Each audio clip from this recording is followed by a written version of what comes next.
Well, hey everybody, it's Sandy and welcome back to my channel dedicated to helping you advocate for your own health, one topic at a time. Guys, today I want to talk about some tips and tricks that I suggest. Some of this is the scar tissue of what I've learned to make it easier on yourself when your hand and arm are immobilized. Yes, I should really say hand and wrist, right? It's not my whole arm, but my wrist is certainly immobilized. In this case, my thumb is pretty immobilized. I lack the ability to oppose it against the fingers because I'm in a spica cast. So I'm learning a few things, a couple things I wish I'd have done sooner. So I've compiled a short list of tips for you to maybe help you make this journey a little bit easier. My first tip, and I can't stress this enough, is make sure you have some quality, comfortable slip-on shoes.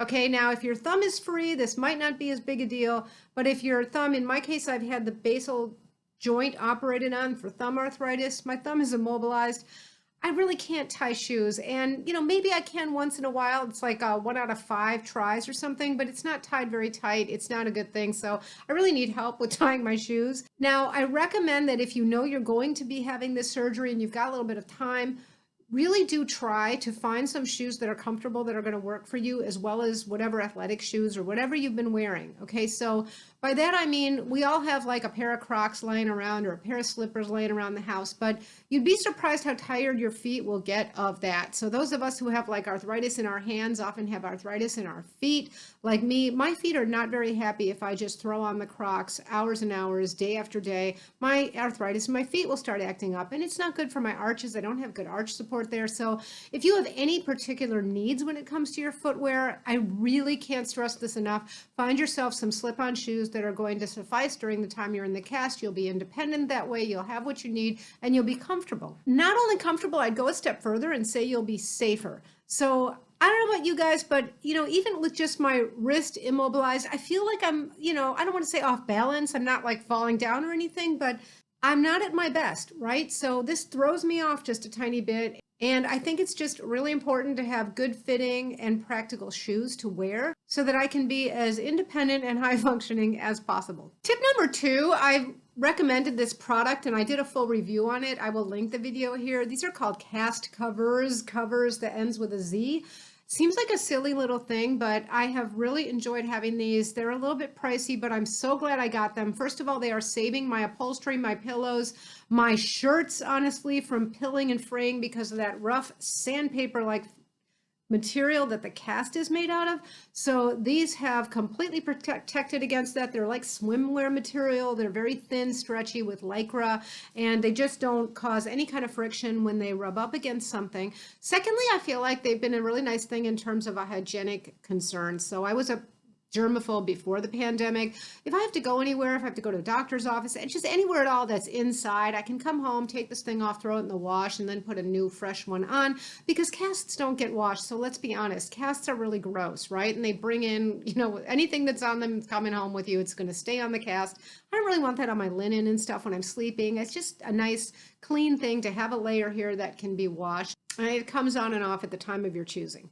I recommend having at least 2 of these, so if one is in the wash, one is ready for you to wear. I have 3, that's even better, so if you unexpectedly realize that you have to wash one and something else is drying and it's not quite ready to wear yet, then you've got 3. That's like ideal, but I recommend at least 2. I will put a link below down in the description box to cast covers. And tip number 3 is an expansion on the first 2 tips, which is make sure you have comfortable clothes, but not only comfortable clothes, things that you can dress yourself, get in and out of easily.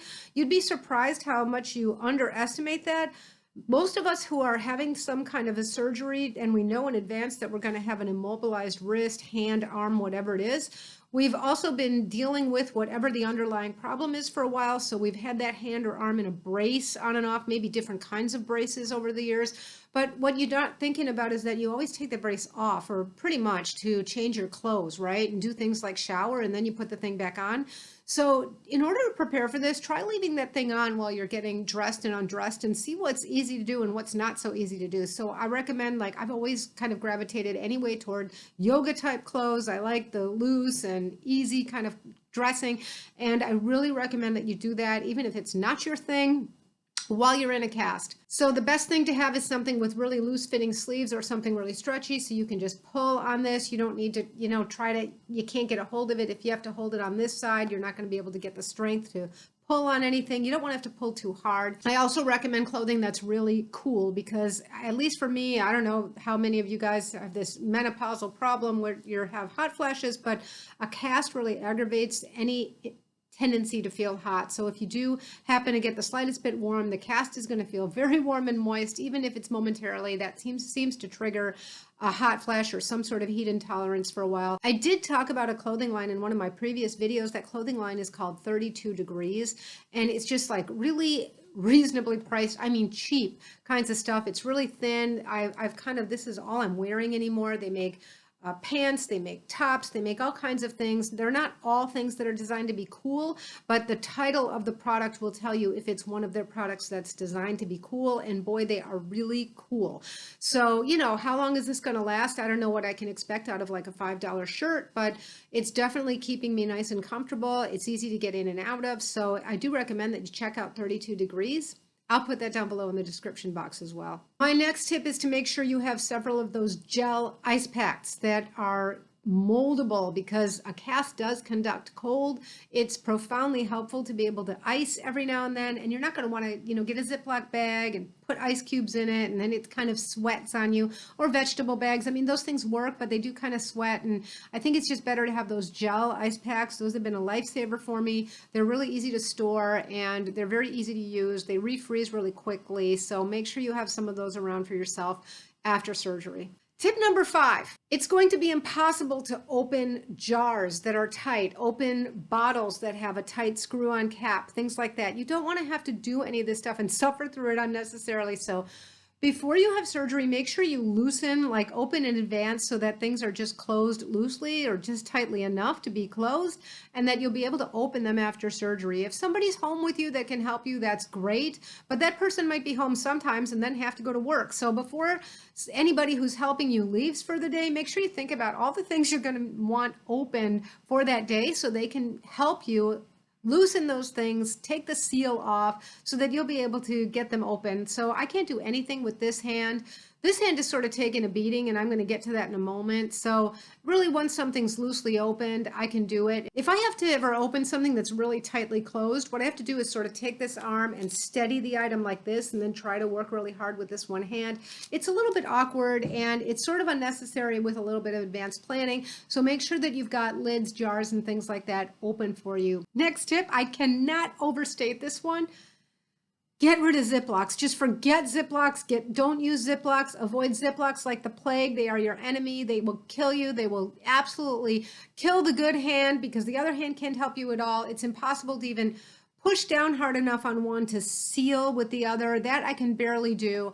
I end up using my teeth on them, which is, not very hygienic. So I just try to avoid anything that's a Ziploc. It's just amazing how packaging is so cruel to your hands. It's really been quite enlightening. I've never focused on it until now, but I think that over the years, my hands have taken a real beating from things like packaging. Try as much as you can to avoid things that have Ziploc closures. I know you can't completely, but try. And anything you think you're going to need for the day, just like I said about lids and jars, if somebody who's helping you is leaving, coming and going, whatever, try to take out anything that's in some sort of a Ziploc and put it in some kind of other storage that's going to be easier for you to open. And that brings me to my next tip, which is try not to abuse the non-operative hand. I belong to one of these Facebook groups for people who have the basal joint thumb arthritis. Now, I'm sure this is a common issue with people who have all kinds of hand, wrist, arm problems, which is that while one is infirm and immobilized, the other one has to do all of the work. In this case, this is my dominant hand. This is my right hand. I had my left hand operated on. So you'd think, oh, that's great because I've got my dominant hand. Yes, it is great in some ways, but the problem with it is that this hand is really taking a beating. There was something that went around in that Facebook page just in the last couple of days about who's got this problem, who's finding that the non-operative hand is now hurting. And there was an overwhelming response, and everybody was saying the same thing, that they're overusing the other hand. So this sort of speaks to some of the tips I've already mentioned, making sure things are open for you, making sure you're not using ziplocks when you don't have to, anything that's going to strain this hand, and really just try to take it easy. Like, even if you can do some things, I'm one of these people that has a hard time just sitting still, and I'm trying to tell myself it's okay and maybe it's wise to sit still sometimes, because anything I don't have to do, maybe it's better to not do right now. Even if it would make me feel more productive and busy and successful or whatever, I have to ask myself, is it really necessary for me to do this? Because everything I do with this hand is putting a little more pressure on this hand. The next tip is one that I learned by experience, and I'm really glad actually I had the bad experience in order to learn this, which is don't be afraid to ask to have your cast checked and even changed periodically. Yeah, that's really a thing. I didn't know that. So it turns out that when you have at least the thumb arthritis with the tendon transfer, and I think this is probably the case for other surgeries because my common sense would tell me it is, once you've had a surgery, you have some swelling in different areas. And over the course of the first few days, that changes a lot. So if the swelling comes down here, then this area gets relatively loose on you. Maybe the cast moves in such a way that it's rubbing on a knuckle. Maybe there's something happening that's putting a lot of pressure on a particular joint. I'm not talking about the operative site, but something else that wasn't evident when you first walked out of the office with the cast. Whatever is the issue, it turns out that these casts very often have to be redone, and more than once throughout treatment, for these reasons. Because things change, or people realize something, or one knuckle gets tired of being beaten on by the cast. And this is like a huge comfort measure. Now, I'm not saying you're going to run in there and have the cast changed every single day. Having a cast is not like not having a cast. It's never really a plus in terms of your comfort. There's always some comfort that you're giving up. Something hurts, something aches, whatever. I mean, you just have to put up with that some.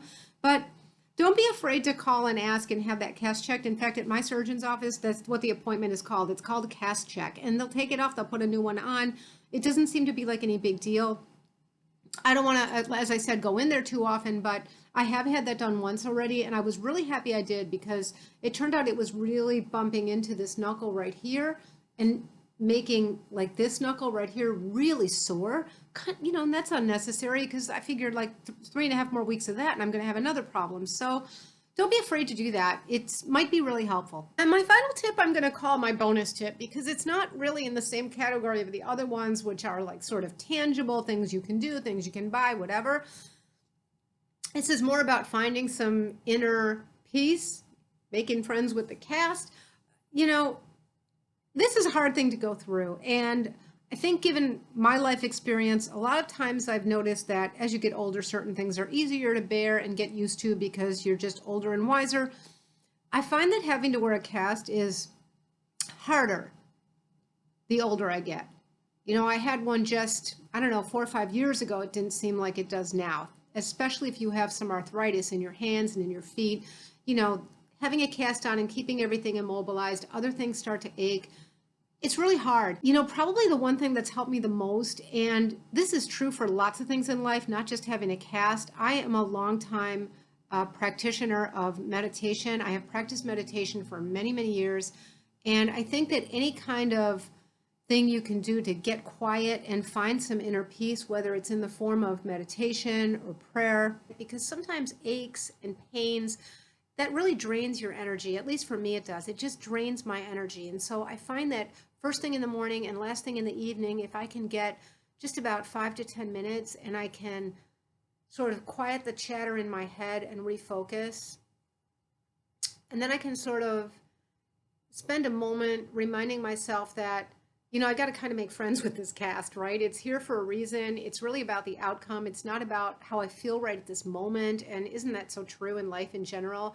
Some of the best decisions are made by deferring what we want at the moment and doing what's hard and what's for the better in the long term. And those kinds of things require self-discipline. And I could get all philosophical on you, but I think that really applies in situations like this. And sometimes I find that it's just really helpful if I can refocus, when I'm having a moment, and remind myself what I'm doing this for and what this is for and how this is just the way to the goal. I will keep you updated if there's other tips and tricks I trip over along the way. I will certainly share those things with you guys. Let me know if you try any of these things, if you find them helpful, if you've got some other tips and tricks of your own from experience that you've had. And until next time, be well. Bye-bye.